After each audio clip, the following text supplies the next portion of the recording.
ஒவ்வொரு வருடமும் ஜனவரி 1ஆம் தேதி தகுதியேற்பு நாளாக கொண்டு வாக்காளர் சுருக்குமுறை திருத்தம் தேர்தல் ஆணையத்தால் செய்யப்படுவது உண்டு. அந்த வகையில் சென்னை மாநகராட்சி உட்பட்ட 16 சட்டமன்ற தொகுதிகளிலும் வாக்காளர் வரைவு பட்டியல் இன்று சென்னை மாநகராட்சி ஆணையர் அவர்களால் வெளியிடப்பட்டது.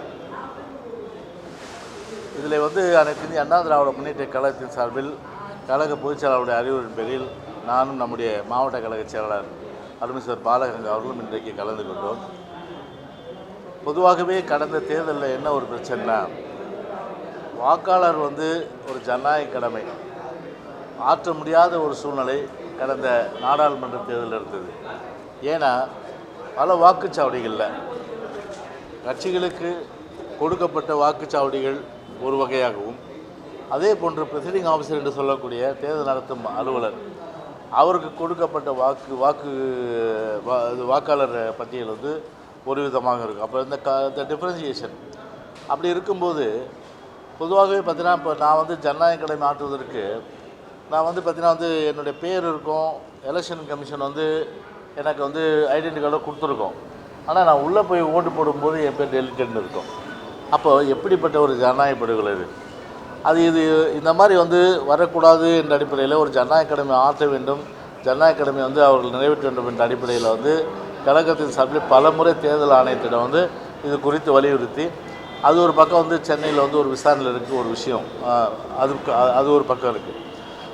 நாங்கள் என்ன கருத்து சொன்னோம்னா, பொதுவாகவே யார் நினைத்தாலும் ஒரு வாக்காளரை நீக்கக்கூடிய ஒரு நிலைமை இருக்குது. அந்த மாதிரி ஒரு நிலைமை நிச்சயமாக இருக்கக்கூடாது.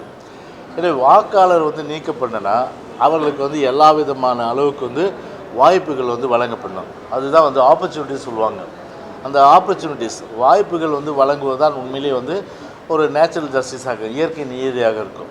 ஸோ அந்த வகையில் பிஎல்ஓ போயிட்டு செக் பண்ணுறது ஒரு பக்கம் இருந்தாலும் கூட, பிஎல்ஏ எங்களுடைய அதாவது கட்சிகளுடைய சார்பிலும் அதே போன்று அரசு சார்பிலும் நியமிக்கப்பட்ட பிஎல்ஓஸ் அவர்கள் போய் வெரிஃபை, அதாவது ஒவ்வொரு வீடு வீடாக சென்று போய் இதை சரி பார்த்தாலும் கூட, ஒரு பெயரை நீக்க வேண்டும் என்று சொன்னால் அவருக்கு அந்த நியாயமான வகையில் அவருக்கு அந்த போஸ்டல் டிபார்ட்மெண்ட் மூலமாக ஒவ்வொருத்தருக்கும் கடிதம் அனுப்பணும்.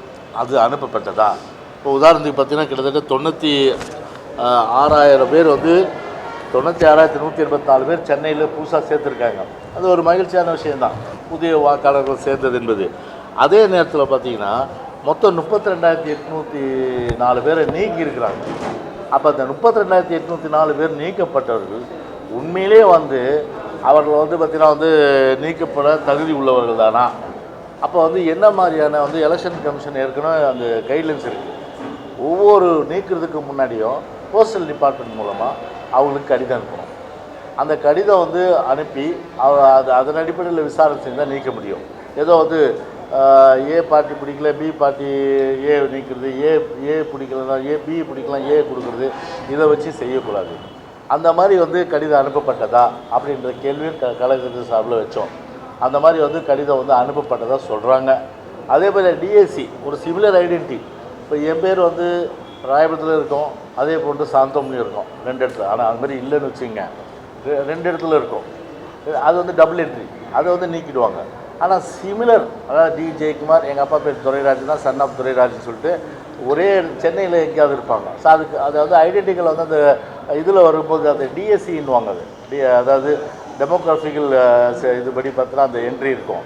அதை நீக்கணும்னா அவங்களுக்கு ஒரு வாய்ப்பு கொடுத்தீங்களா அப்படின்ற மாதிரி கேட்டிருக்கோம். அதுக்கு பார்த்தீங்கன்னா அதுக்கு லெட்டர் ஒன்றும் அனுப்பலைன்றாங்க.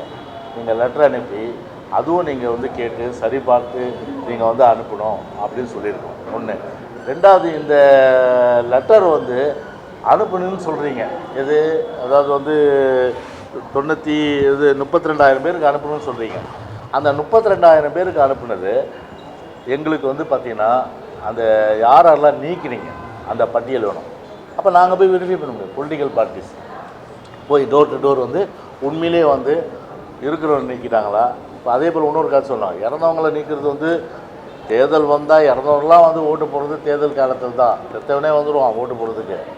ஆனால் இந்த மாதிரி வராமல் இருக்கிறான். மாநகராட்சியிலே இது இருக்குது, எது birth and death registration department இருக்குது, ஒவ்வொரு ஜோனல் ஆஃபீஸில் இருக்குது. அது ஜோனல் ஆஃபீஸில் ரெக்கார்டை வாங்கி அதை பேஸ் பண்ணி டெத்தை ரிமூவ் பண்ணிட்டு போயிடலாம் ஒரு வேலையாக.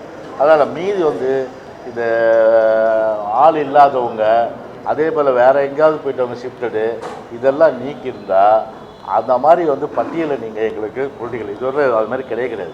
இப்போ நாங்கள் கேட்டதுனால பொலிட்டிக்கல் பார்ட்டிஸுக்கு அந்த பட்டியல் கொடுக்கணும்னு சொல்லிட்டு சென்னை மாநகராட்சி ஆணையர் பொறுத்தவரையில் உத்தரவாதம் கொடுத்துருக்காரு. எனவே அதை வைத்து நாங்கள் வந்து சரி பார்த்துருவோம். ஸோ அதை வைத்து சரி பார்த்து அதில் பிரச்சனை தான் மறுபடியும் நாங்கள் வந்து இதை வந்து சென்னை மாநகராட்சியுடைய தேர்தல் ஆணையர் கவனத்துக்கு நிச்சயமாக நாங்கள் கொண்டு வருவோம்.